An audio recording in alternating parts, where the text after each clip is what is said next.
What it do, Dream Team? It's your boy D-Neil and Mackenzie. Back with another reaction video, guys. We got Jimmy Carr's best insults. I'm ready for you to see Jimmy Carr 8 out of 10 cat says countdown. But before we talk about that, let's talk about these awesome cups that my lady knows how to make and design. She got her nice business. You see Luffy, big anime guy. She got her Morgan Wallen. Get you a cup. You drink liquids every day. Every day. Why not get a cup that you can be proud to drink out of and look at the same time? Right. You feel me? So I'm going to drop her social media, her email down in the description section. If you would like a custom cup with the design of your choosing, or she has plenty of designs as well, y'all hit her up on social media or by email. Talk to her. Get the cup. Now make sure y'all subscribe, ring notification bell, get the video a thumbs up. Let's do it. The word chocoholic was first used in 1961 to describe someone addicted to chocolate, whereas the word cockaholic was first used in 1981 to describe your mum. Fans call him Rico, which goes some way towards explaining why I've never heard anyone call you Rico. He's getting his teeth into countdown, which means there won't be much of it left. Bloody hell, Jimmy, pot kettle black. Bro, he got some good jokes about that dude, because his mouth's like, his teeth so big in his mouth, bro. He got some good ones about him. If Jason wins tonight, the people of his hometown, Salford, will celebrate in their traditional manner by climbing onto the roof of Strangeways and throwing tiles at the police. Tim Key is a poet and philosopher, which is a nice way of saying long-term unemployed. Good looks, blonde hair and tight mini dresses, it's safe to say that Rachel's probably killed off more old men than a winter cold snap. That's very much the thinking woman's comedian. If the woman in question is thinking, maybe if I go and hide in the loo for half an hour, he'll just leave. Last time I saw hair that curly, it was poking out my girlfriend's knickers.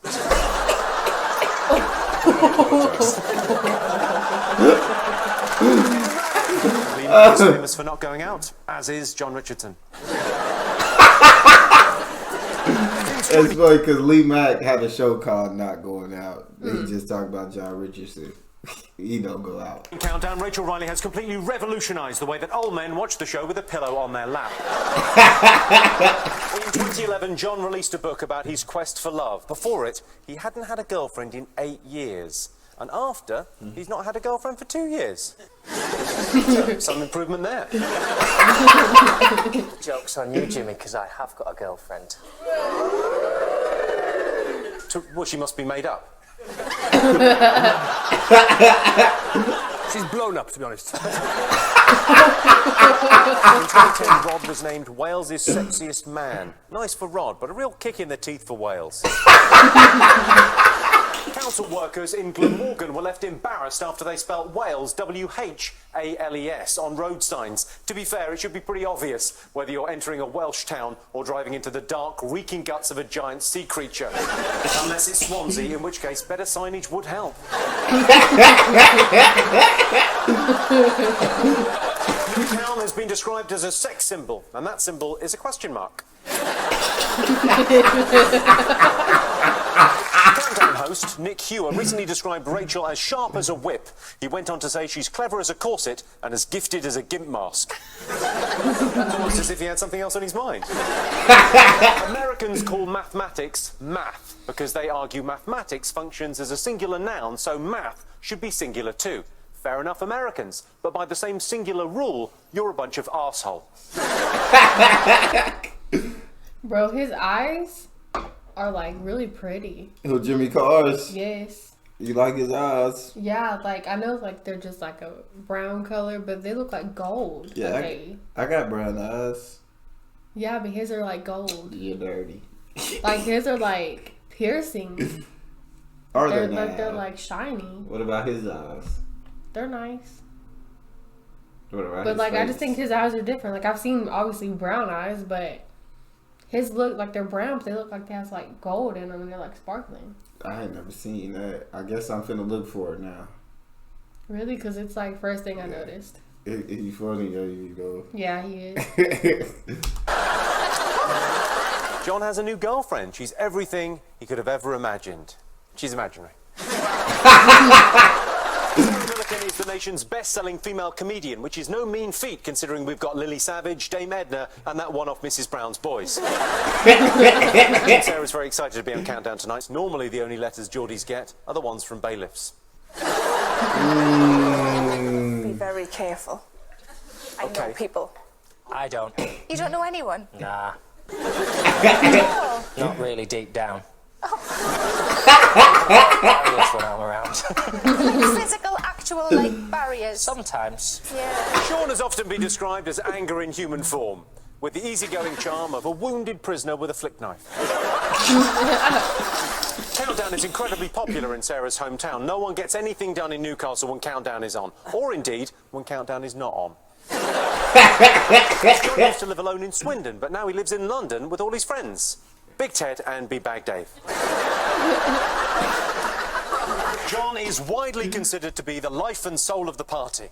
Well, I say party, it's really more of a get-together. It's actually a wake. But John is the life and soul of it. Adam Hills is here because we wanted an Australian entertainer, and for some reason, Rolf Harris isn't returning our calls. Have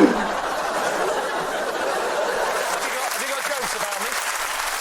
Fun fact, Lee Mack is French for coat.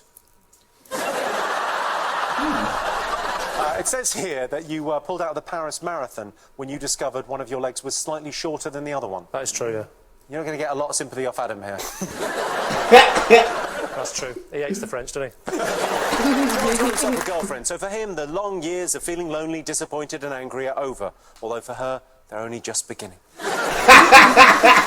Henning does have a disadvantage playing Countdown in his second language. Of course, maybe things would be different if his granddad had fought a bit harder. Okay. He's a German. Okay. That was good, dog. Writer and TV personality, Sean is one of life's winners, though not on Countdown, obviously.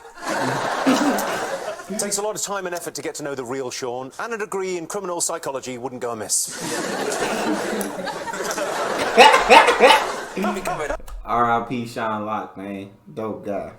I'm loving it, I'm loving it. It's all about me. Rod is from Carmarthen in Wales, so he has a slight advantage in the numbers game, more fingers to count on.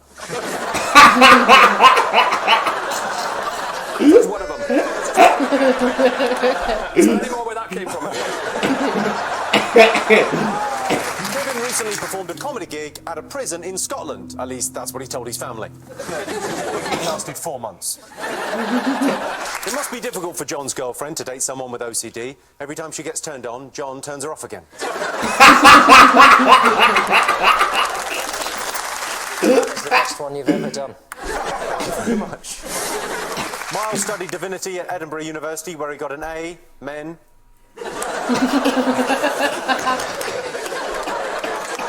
Nick is the thinking woman's comedian. If the woman in question is thinking, I wish that comedian would stop staring at me, he's creepy. After a string of defeats in Countdown, it's time Sean's luck changed, so fingers crossed he somehow magically gets cleverer this evening. Sean's been performing comedy... Sean's been performing comedy since the early 90s, back when John was just a whiny little kid in embarrassing clothes who cried at any little thing. God, can you imagine? How did I get sucked into that? These are his ones. He played Perry, an immature, childish, prepubescent teenager, a role since taken on by Josh Widdicombe. John once described himself as a perfectionist who finds failure difficult to handle. I just wish we'd known that before we partnered him with Josh.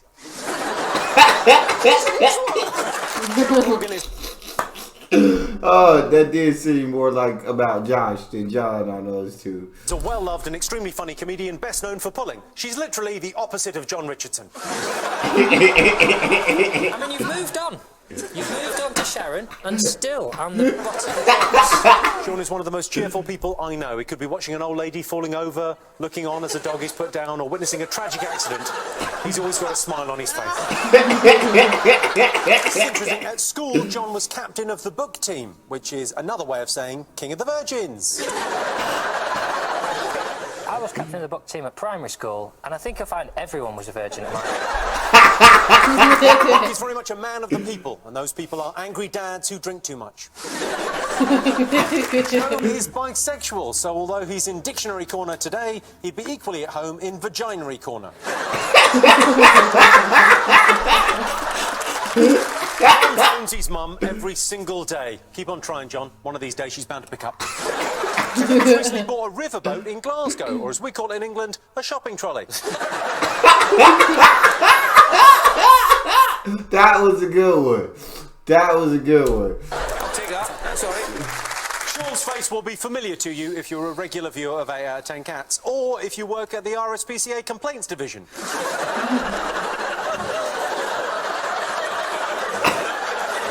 It says on James's Wikipedia page that he's a rubbish actor and he's never won a BAFTA. And that's because professional jealousy got the better of me and I changed it. A poll recently voted Peter Serafinowicz Britain's funniest comedian, and that poll was his nan, Mrs. Serafinowicz. Peter, are you a fan of word games? Well, to be honest, Jimmy, I don't think that's any of your business.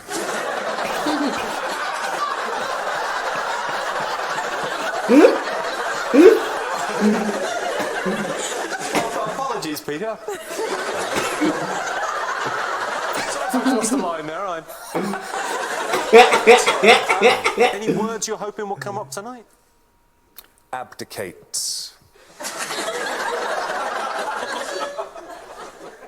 I'm with Peter. I love Jimmy Carr, bro. He's my guy.